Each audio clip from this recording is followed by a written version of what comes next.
په پیغمبرانو کې سید الرسل د ټولو پیغمبرانو سردار محمد مصطفی صلی الله علیه وسلم منګ او تاسو له هغه پیغمبر را لېږلی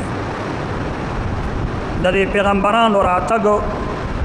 د الله پاک احسان څنګه دی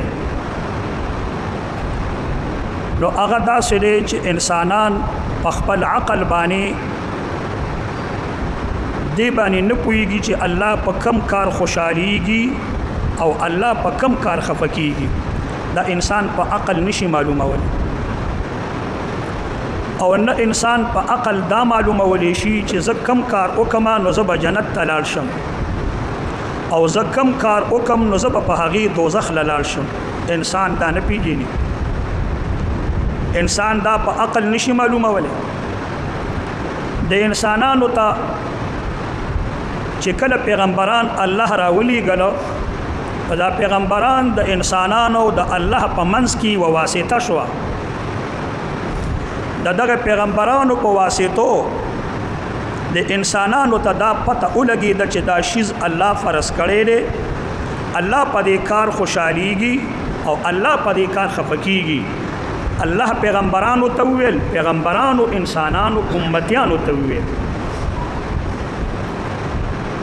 که د الله احسان نه وي چې موږ ته پیغمبران را لېږلي وي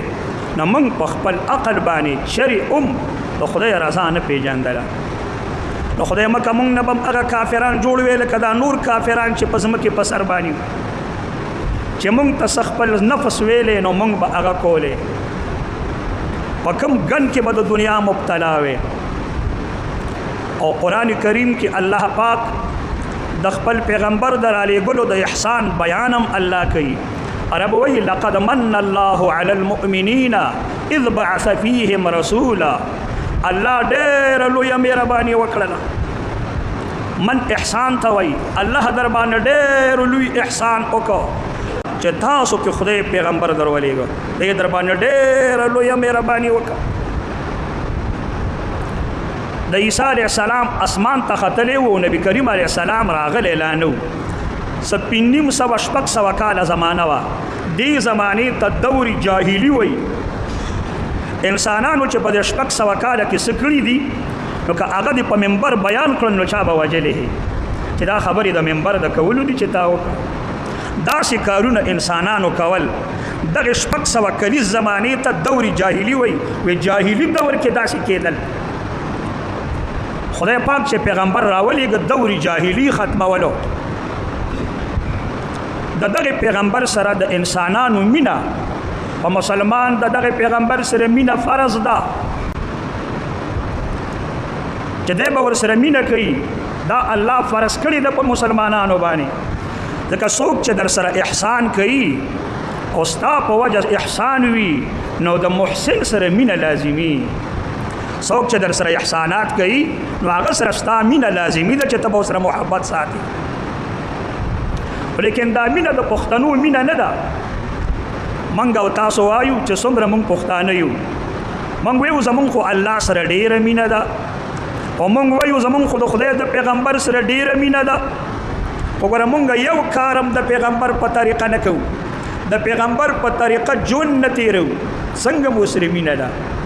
د پیغمبر په سنت او عمل نه کوو چې دا سنت په خپل ځان کې راولو دا مینه بس شي مینه خو څه د بل ټکي نوم نه دی چې مینه مور سره ده او قرآن کریم کې الله پاک منګ او تاسو تداوي لقد کان لکم فی رسول الله اسوه حسنه اے مسلمانانو ستاسو د پیغمبر په دې بدن کې او د هغه د بدن د هغه په صورت او په سیرت کې ستاسو ځان جوړولو کې عبرت پروت دی بدن داسې جوړ کړه لکه ستا د پیغمبر ځکه ستا سره مینه ده د دغه پیغمبر د بدن نه چې کم کار او خصلت جوړې کاره کېده د دې خپل بدن نه داسې خصلت کاره کا لکه د کوم پیغمبر د بدن نه چې کم کارونه بار وتل ستا اولاد ستا نقشه ګوري ستا په نقشه چې بچی رواني بچی دی په سنت طریقو رواني ستا بدن ته ستا بچی ګوري ستا د دې بدن نه بچی ستا په شان روان شي د محلي خلق ستا بدن ته وګوري ستا بدن د پیغمبر د سنت په تابع دی نو دغه نقش دې ته محبت وي دا خو محبت نه دی چې دا بدن زما دی چې زه څنګه چلوم او څه پې کوم نو هسې به پې کوم او زه چې دا سترګې غړوم په دې خوله چې کمې خبرې کوم په دې غوږونو چې څه اورم په دې ژبه چې څه ویم په دې لاسونو خپو چې څه کوم دا خو زما بدن دی نو د مینه د پیغمبر څه معنا شو